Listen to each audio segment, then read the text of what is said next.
दोस्तों स्वागत है आपके अपने YouTube channel target civil services में। आज है 9 जुलाई। 9 जुलाई से जितने भी करंट अफेयर्स के क्वेश्चन बनेंगे सारे क्वेश्चन को इस लेक्चर में हम डिस्कस करने वाले। तो सबसे पहले हम देख लेते जो कल क्वेश्चन आपसे पूछा था। तो आपसे क्वेश्चन पूछा गया था कि 1 जुलाई 2021 को भारतीय स्टेट बैंक ने कौन सा स्थापना दिवस मनाया है।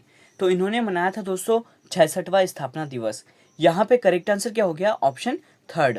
तो यहाँ पे हम बात कर रहे हैं भारतीय स्टेट बैंक की, तो जिसकी स्थापना 1 जुलाई 1955 को की गई थी और इसका मुख्यालय मुंबई में स्थित है। और वर्तमान में जो अध्यक्ष है वो कौन है, तो ये दिनेश कुमार खरा है। और साथ ही याद रखना है दोस्तों कि जो इसका पुराना नाम है, मतलब एसबीआई का पुराना नाम क्या है, इंपीरियल बैंक ऑफ इंडिया। ये भी इंपॉर्टेंट पॉइंट है और काफ़ी बार एग्जाम में पूछा गया है। तो आपको याद रखना है दोस्तों कि 1 जुलाई 2021 को एसबीआई ने 66वां स्थापना दिवस मनाया है। अब शुरू करते हैं दोस्तों कल के क्वेश्चन का रिवीजन। तो आपके लिए पहला क्वेश्चन के 7 जुलाई 2021 को अभिनेता दिलीप कुमार का निधन हो गया है। उन्हें किस वर्ष दादा साहेब फाल्के पुरस्कार से सम्मानित किया गया था। तो उन्हें वर्ष 1994 में दादा साहेब फाल्के पुरस्कार से सम्मानित किया गया था। तो यहाँ पे करेक्ट आंसर क्या हो जाएगा, ऑप्शन 2। और अभी तक आपने हमारे वीडियो लेक्चर को लाइक नहीं किया तो लाइक कर दे, शेयर कर दे। अगर आप इस चैनल पर नए हो तो इसे सब्सक्राइब भी जरूर करें। अगला क्वेश्चन है कि एएफसी महिला एशियाई कप 2022 का जो आयोजन है वो कहाँ पर किया जाएगा। इसका आयोजन होने वाला है मुंबई और पुणे में। यहाँ पे करेक्ट आंसर क्या हो जाएगा, ऑप्शन 1। नेक्स्ट क्वेश्चन है कि मुख्यमंत्री कर्म तत्पर अभियान योजना किस राज्य से संबंधित है। तो इसका जो संबंध है दोस्तों वो उड़ीसा राज्य से है। तो यहाँ पे करेक्ट आंसर क्या हो जाएगा, ऑप्शन 2। नेक्स्ट क्वेश्चन की किस भारतीय एजेंसी ने world most innovative investment promotion agency पुरस्कार 2021 को जीता है। तो ये जीता है इन्वेस्ट इंडिया ने। यहाँ पे करेक्ट आंसर क्या हो जाएगा, option 2, invest India. Next question की ओर चलते हैं।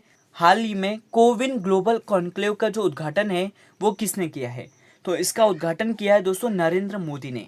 यहाँ पे करेक्ट आंसर क्या हो जाएगा, ऑप्शन 4। यहाँ पे उद्घाटन की बात हो रही है तो ये नरेंद्र मोदी ने किया है और इसकी जो अध्यक्षता है वो किसने की है, तो डॉक्टर हर्षवर्धन ने। नेक्स्ट क्वेश्चन है कि हाल ही में कर्नाटक के नए राज्यपाल कौन बने हैं। तो ये बन गए दोस्तों थावरचंद गहलोत। ये राइट आंसर हो जाएगा यहाँ पे ऑप्शन 2। चलते हैं नेक्स्ट क्वेश्चन की ओर। किस देश ने मौसम की सटीक भविष्यवाणी के लिए एक नया उपग्रह फेंगुइन 3E को लॉन्च किया है। तो ये लॉन्च किसने किया है, चीन ने। यहाँ पे राइट आंसर हो जाएगा ऑप्शन 4। नेक्स्ट क्वेश्चन है कि उत्तराखंड के नए मुख्य सचिव कौन बने हैं। तो ये बन गए दोस्तों सुखबीर सिंह संधू। यहाँ पे करेक्ट आंसर हो जाएगा ऑप्शन 2। अगले क्वेश्चन की ओर चलते हैं। हाल ही में खादी प्राकृतिक पेंट के ब्रांड एम्बेसडर कौन बने हैं। तो ये बन गए हैं नितिन गडकरी। तो यहाँ पे करेक्ट आंसर हो जाएगा ऑप्शन 3। और रिवीजन का लास्ट क्वेश्चन है कि होको फेडरेशन ऑफ इंडिया का नया अध्यक्ष किसे चुना गया है। तो ये चुना गया था दोस्तों सुधांशु मित्तल को। तो यहाँ पे करेक्ट आंसर क्या हो जाएगा, ऑप्शन 4। अब स्टार्ट करते हैं दोस्तों आज के करंट अफेयर्स। तो आपके लिए पहला क्वेश्चन है कि हाल ही में किए गए मोदी मंत्रिमंडल के विस्तार में देश के नए शिक्षा मंत्री कौन बने हैं। तो ये कौन बन गए दोस्तों, धर्मेंद्र प्रधान जी। यहाँ पे राइट आंसर क्या हो जाएगा, ऑप्शन 1। तो दोस्तों प्रधानमंत्री नरेंद्र मोदी के नेतृत्व वाले कैबिनेट मंत्रिमंडल में फेरबदल कर दिया गया है और इसमें रमेश पोखरियाल निशंक जी ने अपने इस्तीफे के बाद अब यहाँ पे पेट्रोलियम एवं प्राकृतिक गैस और स्टील मंत्रालय संभाल रहे धर्मेंद्र प्रधान जी को अब केंद्रीय शिक्षा मंत्रालय और कौशल विकास एवं उद्यमिता मंत्रालय की जिम्मेदारी दे दी गई है। तो आपको याद रखना है दोस्तों कि जो नए शिक्षा मंत्री है वो कौन बन गए हैं, धर्मेंद्र प्रधान जी बन गए हैं। और दोस्तों मैं आपको बता दूं कि यहाँ पे जो कैबिनेट मंत्रिमंडल है इसमें फेरबदल कर दिया है। तो इस पे मैं एक सेपरेट वीडियो, मतलब कौन से मंत्री को कौन सा मंत्रालय मिला है, इस पे एक सेपरेट वीडियो बना दूंगा। या तो आज बन जाएगी या कल आपको मिल जाएगी। तो इस वीडियो को जरूर देखना आपने, क्योंकि आने वाले सभी कॉम्पिटिटिव एग्जाम में कहीं ना कहीं आपसे एक क्वेश्चन तो जरूर पूछा जाएगा। अब चलते हैं दोस्तों नेक्स्ट क्वेश्चन की ओर। अगला क्वेश्चन की चर्चा में रहा जेबल अली बंदरगाह किस देश में स्थित है। तो ये स्थित है दोस्तों संयुक्त अरब अमीरात में। यहाँ पे करेक्ट आंसर क्या हो जाएगा, ऑप्शन 2। तो आखिरकार ये जो जेबल अली बंदरगाह है ये चर्चा में क्यों रहा। तो मैं आपको बता दूं दोस्तों कि यहाँ पे इस बंदरगाह के पास एक कंटेनर शिप में बहुत सारे ज्वलनशील पदार्थ रखे थे और अत्यधिक गर्मी के कारण इसमें एक बहुत ही ज़्यादा इंटेंसिटी का विस्फोट हुआ है और इसने पूरे दुबई शहर को हिला के रख दिया है, इसलिए ये चर्चा में रहा है। और यहाँ पे दोस्तों एक अच्छी बात यह है कि इस विस्फोट से कोई भी, मतलब किसी भी व्यक्ति को हानि नहीं पहुंची है। और दोस्तों 2020 में भी एक खतरनाक विस्फोट हुआ था वो कहाँ पे हुआ था, तो ये लेबनान की राजधानी बैरूत में हुआ था। और इसमें जो ज्वलनशील पदार्थ था वो अमोनियम नाइट्रेट था। ये काफ़ी बार एग्जाम में पूछा गया था कि जो लेबनान है इसकी राजधानी बैरूत में एक विस्फोट हुआ था और इसमें जो ज्वलनशील पदार्थ था इसका नाम क्या है, तो उसका नाम क्या था दोस्तों, अमोनियम नाइट्रेट। ये रेलवे के एग्जाम में भी पूछा गया था और एसएससी के एग्जाम में भी पूछा गया था। अब चलते हैं दोस्तों नेक्स्ट क्वेश्चन की ओर। क्वेश्चन है कि टोक्यो ओलंपिक के उद्घाटन समारोह में भारत के ध्वजावाहक कौन होंगे। तो ये कौन होंगे दोस्तों, मैरी कॉम और मनप्रीत सिंह है। यहाँ पे राइट आंसर क्या हो जाएगा, उपयुक्त दोनों। और आप देख सकते हो दोस्तों ये है मैरी कॉम और ये है मनप्रीत सिंह। तो भारतीय ओलंपिक संघ ने घोषणा की है कि टोक्यो ओलंपिक के उद्घाटन समारोह में 6 बार की विश्व मुक्केबाजी चैंपियन एमसी मैरी कॉम और पुरुष हॉकी टीम के कप्तान मनप्रीत सिंह भारत के ध्वजावाहक होंगे। और भारत के इतिहास में पहली बार ऐसा हो रहा है कि जो टोक्यो खेल है इसमें लिंग समानता सुनिश्चित करने के लिए भारत से एक पुरुष और एक महिला मतलब 2 ध्वजावाहक होंगे। ये आपको याद रखना है। और साथ ही दोस्तों मैं आपको बता दूं कि जो ये टोक्यो ओलंपिक है इसका आयोजन 23 जुलाई से 8 अगस्त तक होने वाला है।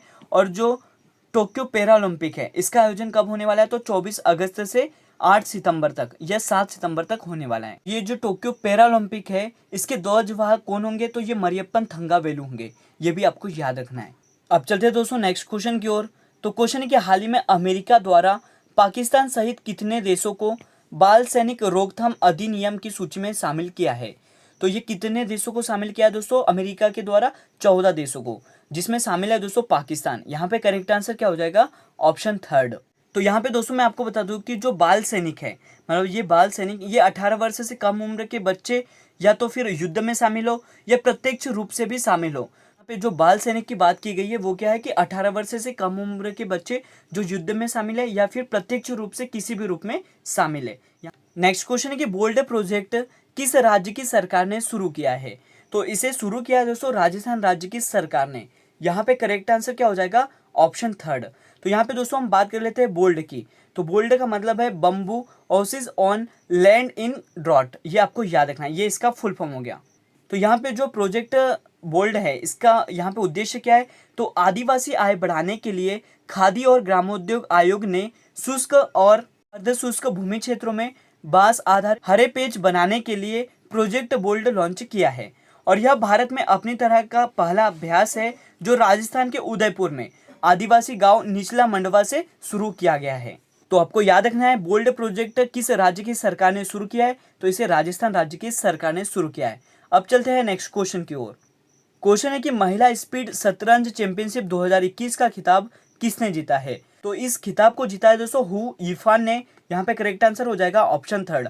और आप देख सकते हो दोस्तों ये है महिला स्पीड शतरंज चैंपियनशिप 2021 की विजेता। तो दोस्तों मैं आपको बता दूं कि चीन की विश्व नंबर 1 और 4 बार की विश्व महिला शतरंज चैंपियनशिप हाउ हिमफियान ने फिडे स्पीड महिला शतरंज चैंपियनशिप के मुकाबले में भारतीय ग्रैंड मास्टर हरिका द्रोणापल्ली को 15-13 के बेहद करीबी अंतर से पराजित करते हुए खिताब अपने नाम कर लिया है। तो यहाँ पे आपको याद रखना है कि जो महिला स्पीड शतरंज चैंपियनशिप 2021 है इसका खिताब किसने जीता है, हो यीफान ने, जो कि चीन की है। अब चलते हैं नेक्स्ट क्वेश्चन की ओर। क्वेश्चन है कि किस राज्य की विधानसभा ने विधान परिषद गठन के प्रस्ताव को मंजूरी दे दी है। तो ये मंजूरी किसने दी है दोस्तों, पश्चिम बंगाल की विधानसभा ने। यहाँ पे करेक्ट आंसर क्या हो जाएगा, ऑप्शन 2। तो दोस्तों मैं आपको बता दूं कि जो पश्चिम बंगाल की विधानसभा है इन्होंने विधान परिषद के प्रस्ताव पारित कर दिया है। और अब ये प्रस्ताव केंद्र के पास जाएगा और फिर केंद्र जैसे ही इसको मंजूरी देगा तो वेस्ट बंगाल में मतलब पश्चिम बंगाल में 2 सदन हो जाएंगे। पहला हो जाएगा विधानसभा और दूसरा हो जाएगा दोस्तों विधान परिषद। तो दोस्तों मैं आपको बता दूं कि पश्चिम बंगाल में 1935 अधिनियम में 2 सदन थे, एक था विधानसभा और एक था विधान परिषद। लेकिन 1969 में विधान परिषद को खत्म कर दिया था। और अब दोस्तों पश्चिम बंगाल की विधानसभा ने विधान परिषद का जो प्रस्ताव है वो फिर से पारित कर दिया है। अब ये किसके पास आएगा, केंद्र सरकार के पास आएगा। अगर केंद्र सरकार इसको मंजूरी दे देगा तो विधान मतलब पश्चिम बंगाल फिर से एक विधान परिषद बन जाएगा। और यहाँ पे दोस्तों एक और इम्पोर्टेंट क्वेश्चन है कि किस किस राज्य में विधान परिषद है। तो मैं आपको बता दूं जो विधान परिषद है वो किस किस राज्य में है। ये 6 राज्य में है। वो कौन कौन से है, तो ये है तेलंगाना, उत्तर प्रदेश, बिहार, महाराष्ट्र, आंध्र प्रदेश और कर्नाटक। अगर यहाँ पे अगर पश्चिम बंगाल विधान परिषद बन जाएगा तो ये 7वां विधान परिषद होगा भारत का। तो जितने भी इंपॉर्टेंट क्वेश्चन बन रहे थे यहाँ पे मैंने आपको बता दिए इससे। अब अगला क्वेश्चन देख लेते हैं। तो अगला क्वेश्चन है कि भारतीय सेना ने जम्मू कश्मीर में अपनी फायरिंग रेंज का नाम किस अभिनेत्री के नाम पर रखा गया है? तो ये नाम रखा है दोस्तों विद्या बालन के नाम पर। यहाँ पे राइट आंसर क्या हो जाएगा? ऑप्शन 2। तो भारतीय सेना ने कश्मीर में अपनी एक फायरिंग का जो नाम है वो बॉलीवुड अभिनेत्री विद्या बालन के नाम पर रखा गया है। और मैं दोस्तों आपको बता दूं कि विद्या बालन फायरिंग रेंज जम्मू कश्मीर के बारामूला जिले के गुलमर्ग में स्थित है और यह फैसला भारतीय सिनेमा में उनके योगदान को देखते हुए लिया गया है। और आप देख सकते हो दोस्तों ये है विद्या बालन जो कि बॉलीवुड अभिनेत्री हैं। और यहाँ पे हम बात कर लेते हैं दोस्तों इंडियन आर्मी की, जिसकी स्थापना 1 अप्रैल 1895 को की गई थी और इसका मुख्यालय नई दिल्ली में स्थित है। और साथ ही दोस्तों यहाँ पे हम बात कर लेते हैं नए थल सेना अध्यक्ष की। तो ये कौन है? जनरल मनोज मुकुंद नरवणे। ये आपको याद रखना है। अब चलते हैं दोस्तों नेक्स्ट क्वेश्चन की ओर। क्वेश्चन है कि अर्थशास्त्र के क्षेत्र में उत्कृष्ट योगदान के लिए किसे हम्बोल्ट रिसर्च अवार्ड 2021 से सम्मानित किया गया है? तो ये सम्मानित किया है दोस्तों कौशिक बसु को। यहाँ पे करेक्ट आंसर क्या हो जाएगा? ऑप्शन 1। और आप देख सकते हो दोस्तों ये है कौशिक बसु, जिन्हें हाल ही में हम्बोल्ट रिसर्च अवार्ड 2021 से सम्मानित किया है। और उन्हें यह पुरस्कार जर्मनी के हैम्बर्ग में बुसेरियस लॉ स्कूल के प्रोफेसर डॉक्टर हंसबर्ट शेफर द्वारा प्रदान किया गया था। तो ये आपको याद रखना है, इन्हें किस अवार्ड से सम्मानित किया है? तो हम्बोल्ट रिसर्च अवार्ड से। और ये दोस्तों अर्थशास्त्र के क्षेत्र में इनके उत्कृष्ट योगदान के लिए इन्हें दिया गया है। और आज का लास्ट क्वेश्चन देख लेते हैं। तो क्वेश्चन है कि हाल ही में चर्चा में रहा तिलारी संरक्षण रिजर्व किस राज्य में स्थित है?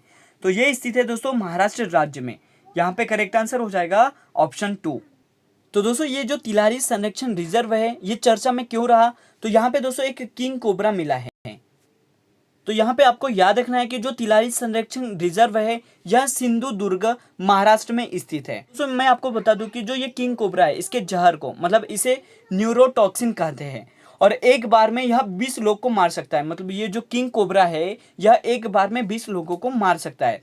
और किंग कोबरा एकमात्र ऐसा सांप है जो अपने अंडों के लिए घोंसला भी बनाता है। ये भी आपको याद रखना है। बात कर लेते हैं आज के क्वेश्चन ऑफ द डे की। तो क्वेश्चन ऑफ द डे है आपके लिए कि 2021 को मतलब जून 2021 को भारतीय वायुसेना के उप प्रमुख के रूप में किसे नियुक्त किया गया है? इसका सही जवाब आपको देना है। और साथ ही दोस्तों भारतीय वायुसेना से जितने भी आपको जानकारी पता हो उसे कमेंट सेक्शन में जरूर लिखें। तो आज का जो वीडियो लेक्चर है वो यहीं पर एंड होता है। अगर ये वीडियो लेक्चर आपको अच्छा लगा हो तो इसे लाइक करें, शेयर करें। अगर आप इस चैनल पर नए हो तो इसे सब्सक्राइब भी जरूर करें। Thank you so much guys for watching this video.